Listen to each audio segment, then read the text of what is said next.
but these seas are going up.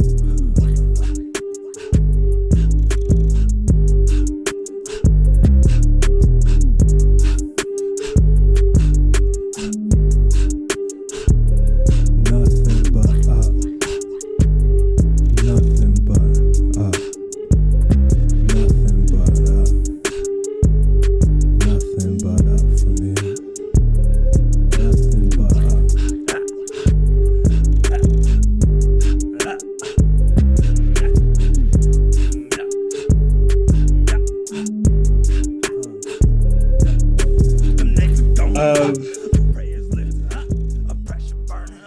Of the consumer trading cooperative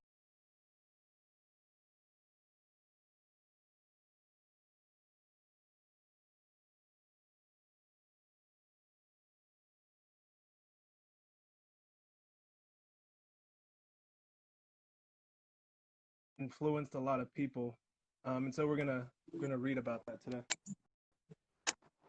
Hey, peace, authentic African. Hey, peace.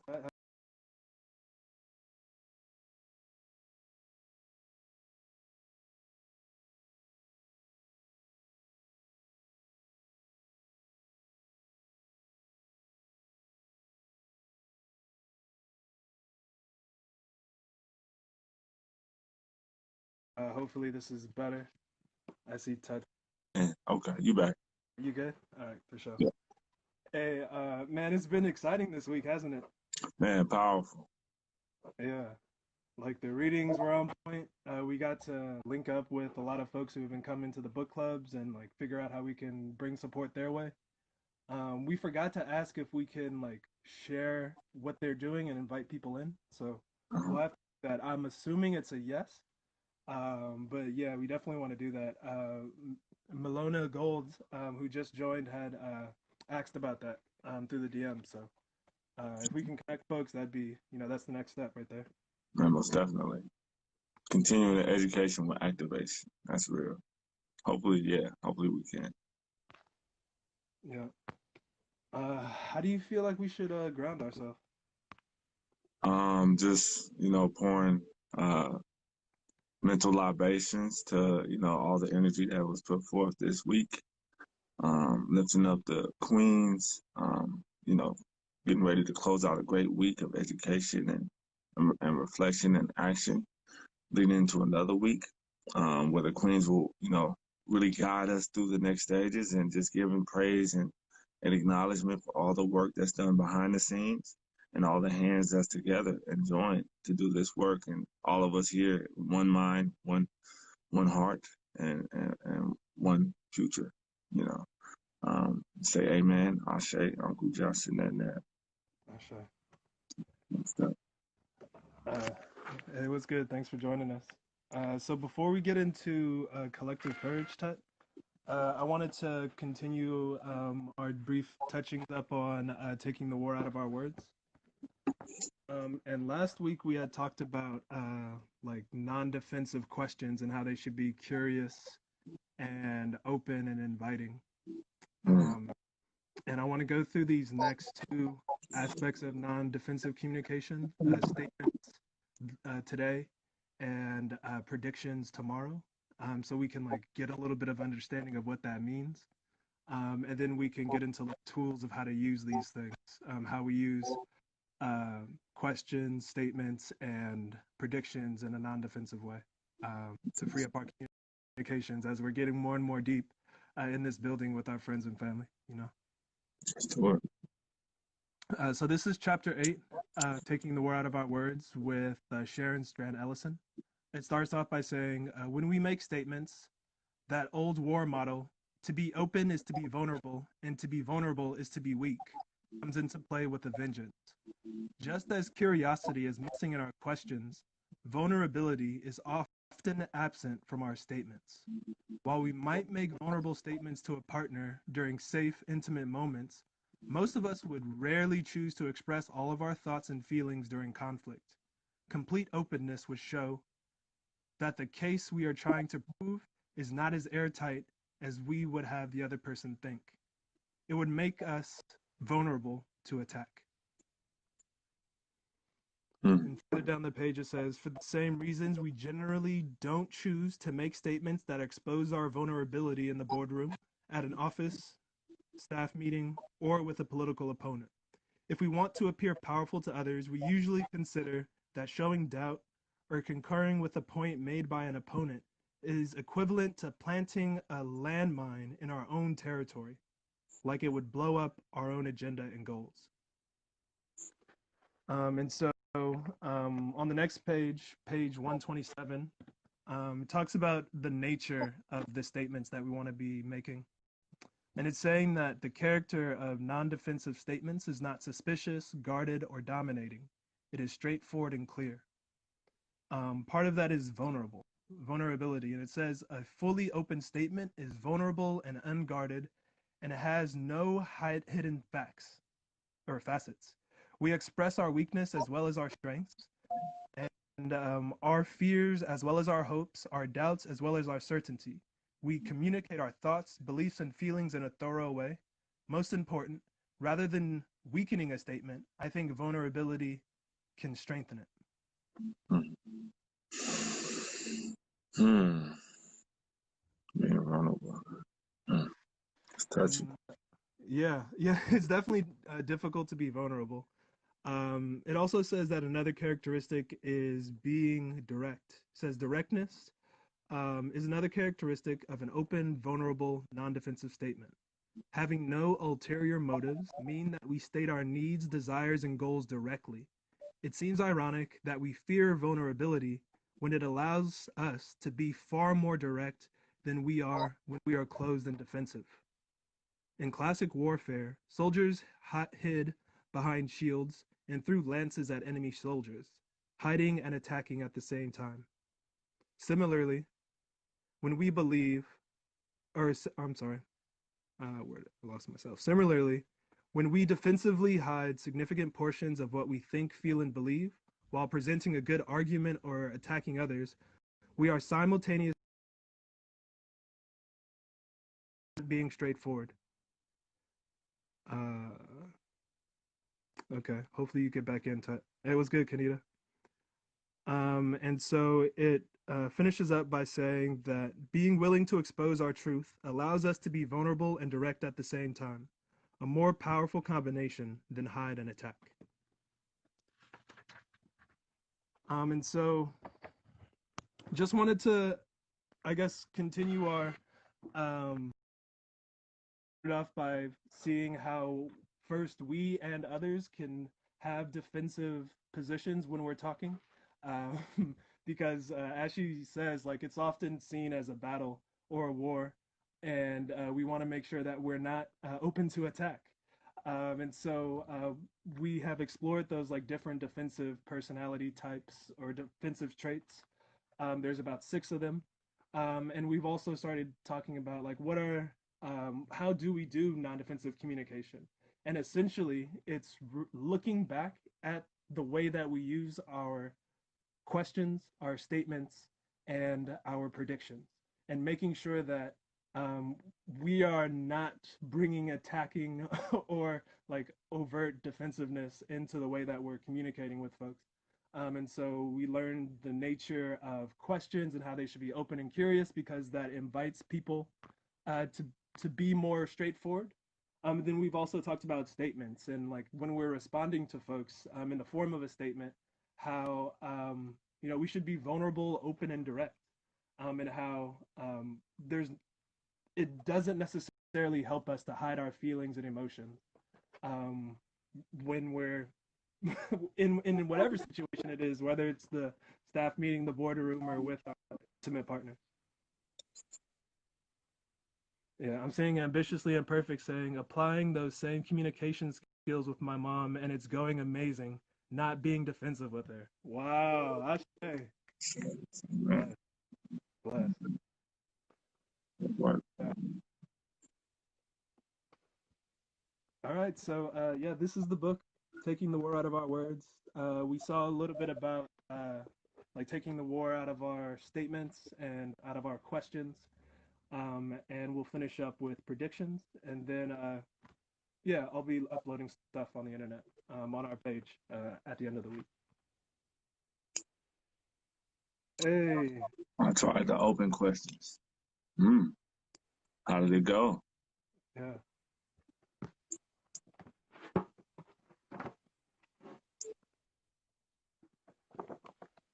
All right, so let's jump into Collective Courage by Jessica Gordon Nimhart. We're in part two, which is deliberate economic development through the Rochdale Principles, which originated in England. Mm, Uh, and we've been learning how, like, at the same time that a lot of the established co-ops and like cooperative, like countries that have embraced cooperatives, like Black people were embracing it at the same time. However, in many cases, the system like wasn't ready to give us our autonomy and independence and allow for us to have business in that way. Uh, we keep moving on, and we're seeing starting on page 140. We're gonna circle back to the or the Consumers Cooperative Trading Company in Gary, Indiana, that we had talked about in a previous chapter.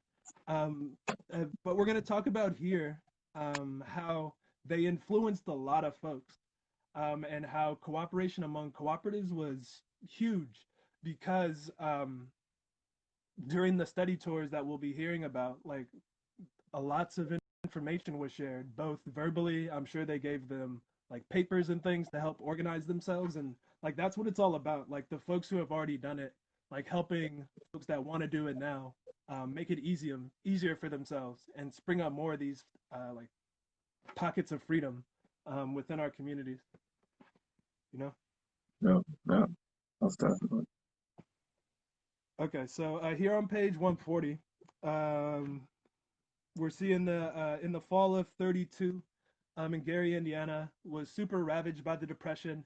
Um, the all of the industries that came in for manufacturing were starting to be exported out to the suburbs. Its steel mills was closing, and it only had one bank remaining, which also eventually closed. And so one of the teachers of a high school, Roosevelt High School, Jacob Reddix, um, began to lead the formation of Gary's Consumer Cooperative Trading Company, starting with the Buying Club. And they were able to, first, after that Buying Club, began a main grocery store, a branch store, a filling 2 years. And by 1936, it had more than 100 members, several $100s of deposits inside of the credit union, and the first dividend that was issued was 2% on the stock owned. So that's 2 cents for every dollar someone put in. In 1936, sales for the organization stood at $160,000 per year, making it the largest grocery store operated by Negroes in the United States at that time. And the Cooperative Trading Company also had a women's guild that developed out of an early study group. And they also were able to organize a youth branch where the kids were able to get into economics and business from an early age, starting with an ice cream parlor and candy store. Super important to teach the young ones how to like cooperate together early on. We're also seeing on the bottom of page 140 that the single biggest factor, according to Reddix, is that they had an education program. He's saying that, as in chapter 4, they met for 18 months before opening any kinds of businesses. And in 1932, they even instituted a cooperative course at the high school. And so by 1936, the largest academic class in the high school was being trained in this cooperative course. They had a 5-year plan that included all of the stuff I mentioned, like the grocery store, the credit union, um, creating the gas station, and that was called their 5-year plan was called uplifting the social and economic status of the Negro in Gary.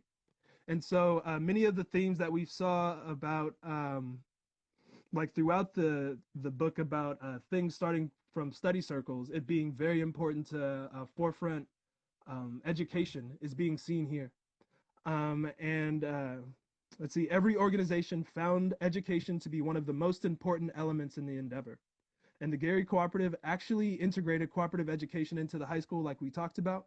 And the society was responding to the need of the community, which was important and was why it was as successful as it was.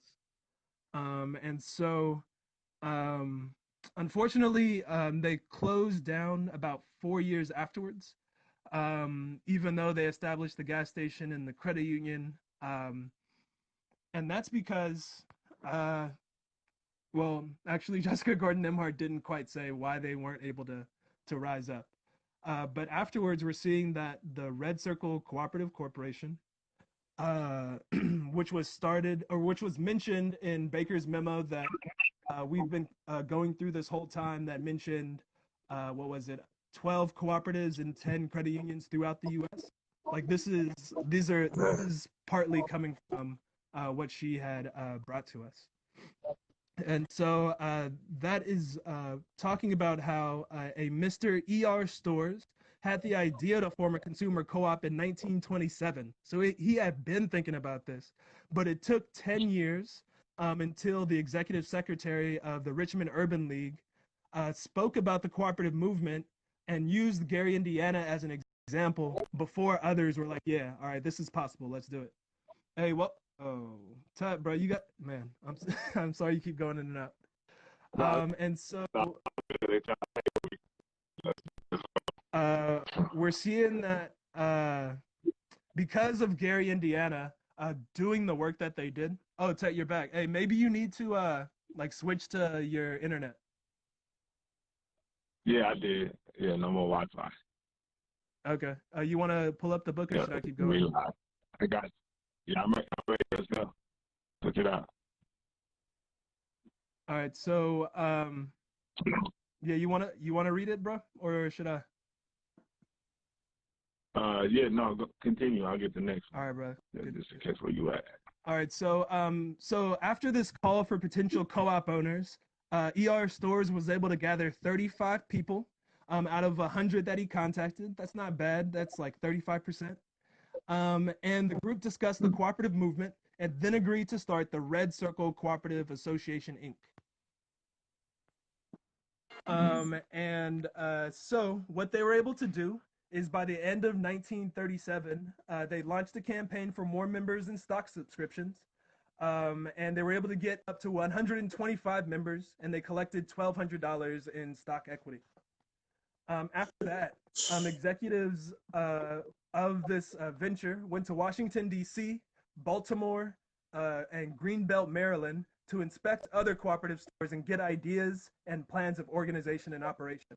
And so not only were they going and like, asking folks how to do it, how, like, what are some of the successes and failures, but they were also like checking in on the plans that they had and seeing how they can bring that into what they got.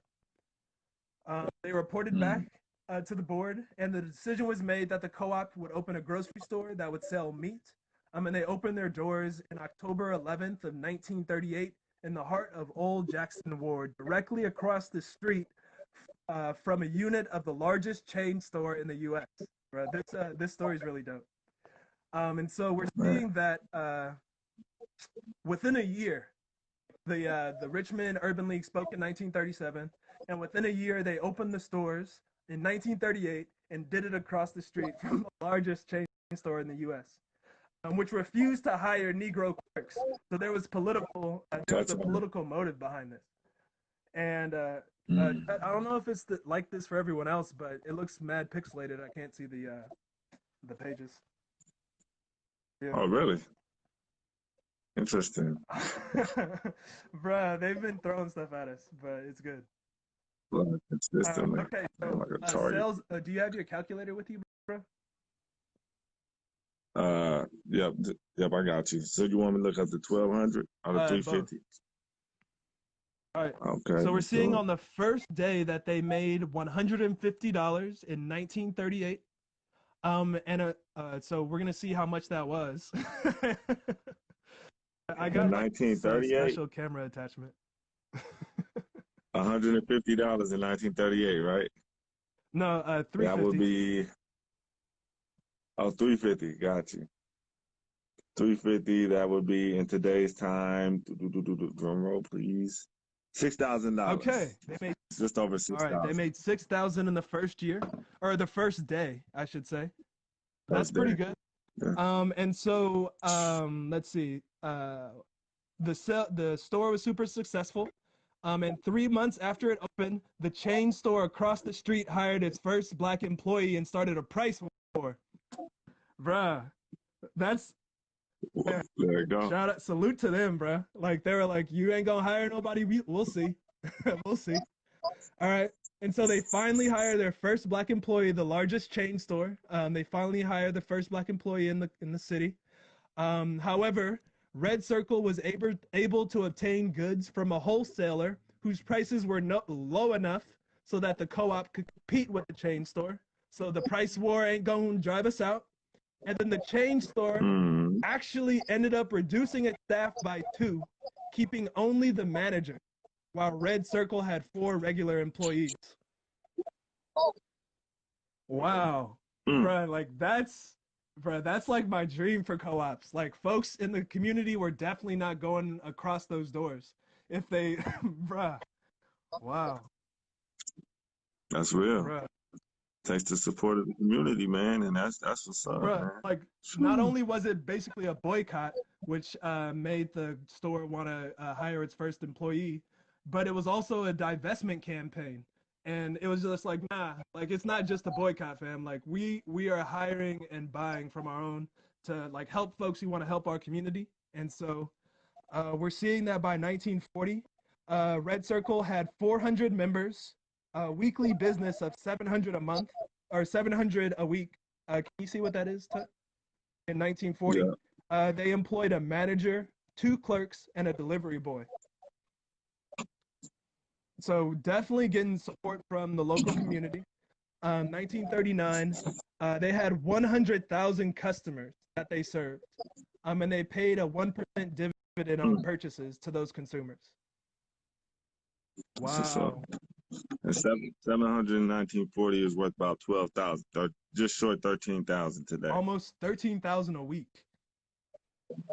They had 100,000 customers, bro. Wow. Yep. So that was definitely community support all the way. And so the total capital invested in the store was $2,000. And the store earned a profit of $600. So they made a 30% profit. And so the committee also trying to replicate what was going on in Gary. Also looked into organizing a credit union, a gas station, and a second grocery store. Despite low expectations, the Cooperative Association was a huge success, proving that a black managed store could succeed. It was observed that when the invincible force of cooperation met the immovable mountain of prejudice, fear, ignorance, and lack of self-confidence, the mountain melted into thin air. Wow, that's beautiful, man. That's a beautiful statement. I swear I heard that before, man. That's powerful. The invincible forces forged ahead and is growing by leaps and bounds. And the Red Circle cooperative idea of 2 years ago is a reality today. Woo. All right, so success for the co-op by this observer was attributed to the hard work of members, shareholders, and workers, as well as the store's efficient service and management. You know how we love good service. And let's see. Okay, he also noted that the organization was built from the bottom up and not from the top down. He said all the members did their homework in terms of studying co-op models, and they even traveled to several places around the country to see other co-ops. They never stopped studying and organizing to increase efficiency. Certainly, it says, this was a tremendous feat to stare down a local chain grocer and prevail. The observer Rosenberg went so far as to predict that its success might revolutionize the South. Woo.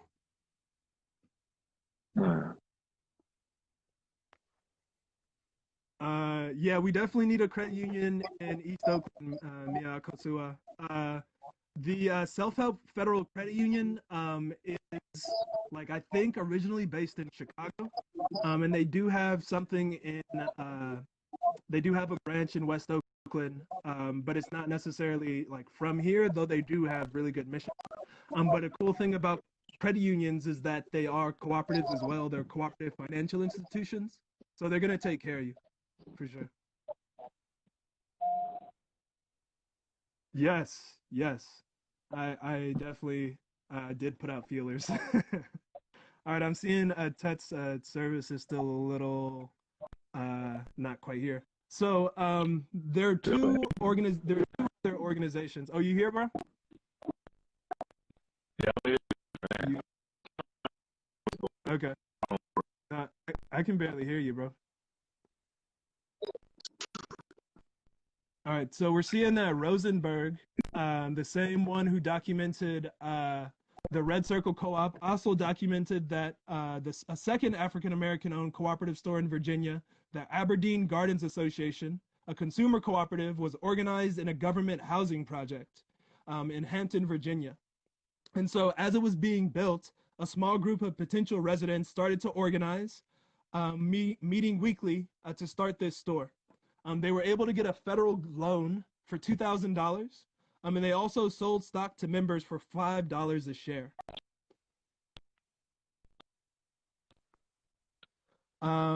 Let's see, the co-op, they were also able to pay their shares and invest in installments if they weren't able uh, to pay that $5 up front.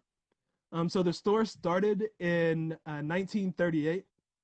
Only 50 families living in the complex. And so it operated at a loss for the first 6 months until the volume of sales went up when more residents moved in. And that happened, they started making a profit. They had 2 regular employees. And so in 1939, their next year, we're seeing that sales amounted to $16,988. And they had a profit of $761. You still with me? Although there were some complaints about government interference or red tape, the government or the co-op made good use to the folks in the building. They plan to open a permanent store and increase business to the community. Unlike the Red Circle, Aberdeen Gardens did not have to pay rent, which was helpful for them. So they only had to pay for the food and for the work. They were able to raise capital, but most of the money came from a government grant, also different from Red Circle. So only $55 of equity came from the members. Both operated with cash transactions and sold goods to non-members.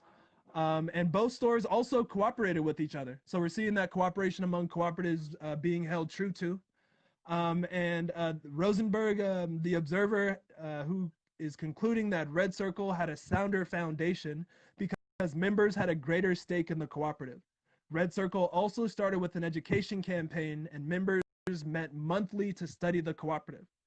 Aberdeen Gardens didn't start an ed campaign when the writing happened.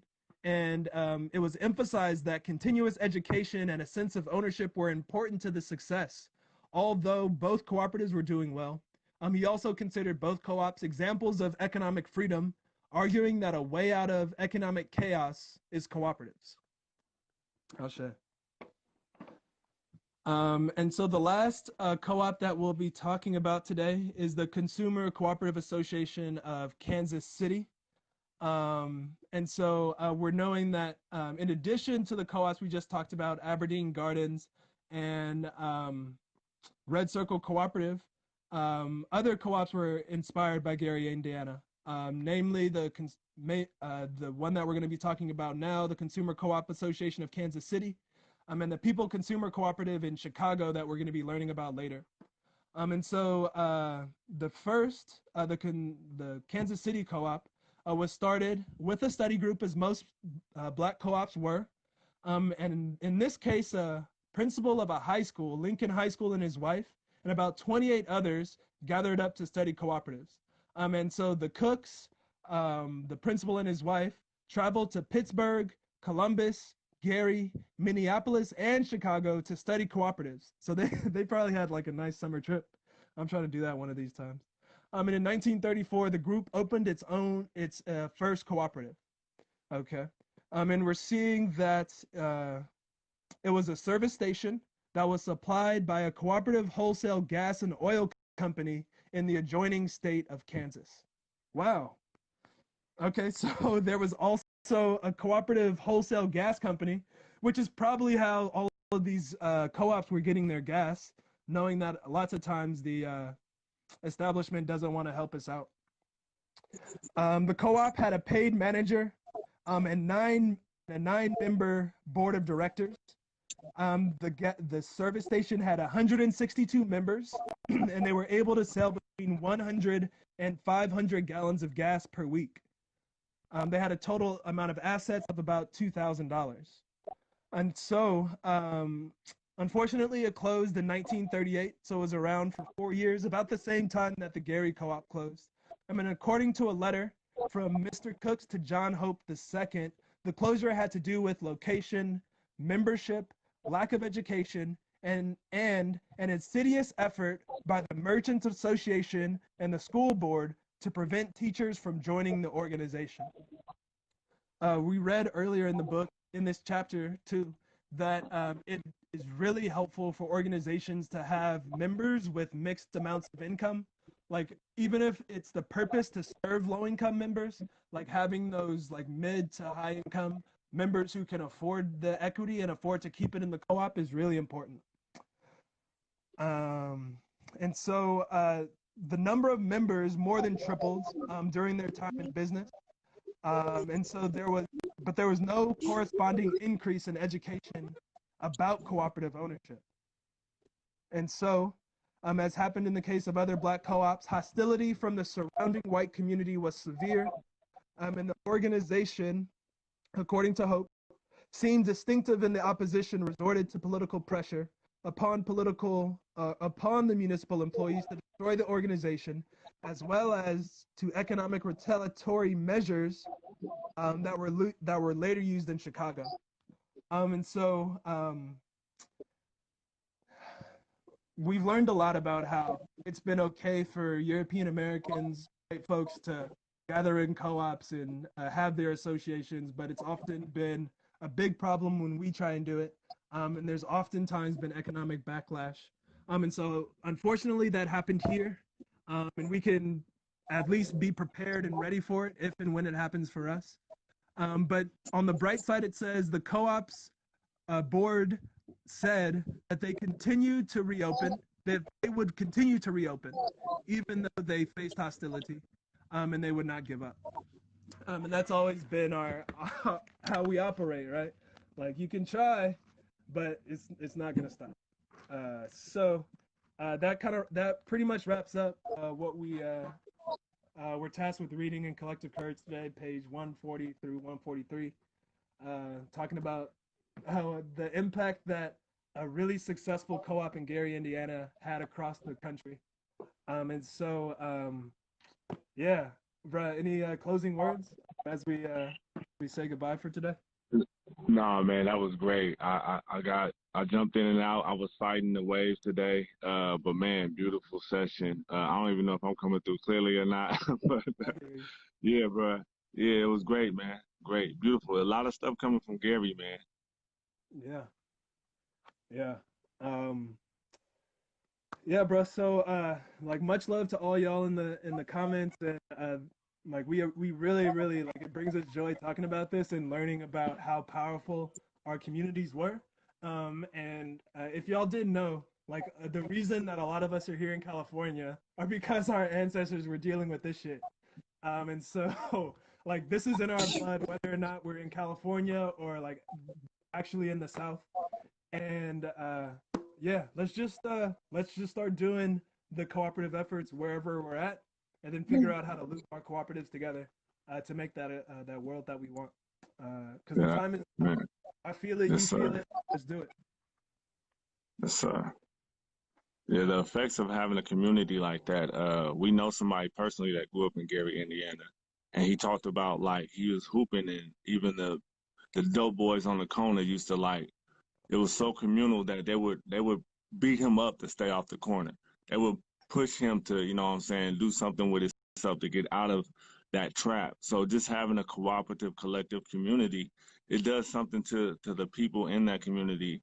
You know, people that shop there, the youth that see us owning and contributing to our own freedom and financial stability. It does something, man. So meeting a few people, my grandma, even though she came from the South, she came from a communal like environment, Monroe, Louisiana, where everybody shared everything. I heard a story about, you know, the police chased the elder through the streets. And then her daddy, who was a grandpapa, came outside with the shotgun, said, y'all go in the house. Then everybody on the block came out cooperatively, collectively to protect that brother that was getting chased by the police. So that's just, these are stories from our past time. And it all started with like coming together collectively and building and standing together. So like bruh said, yes, this is our time. This is the Black Print. And I'm so proud to be here with y'all, man. Great session today, bro. You touched a lot of nerves today, bro. Bro, yeah, I appreciate you for being here, co-hosting throughout the whole time, man. You're the rock. I appreciate you, man. You wanna lead us out?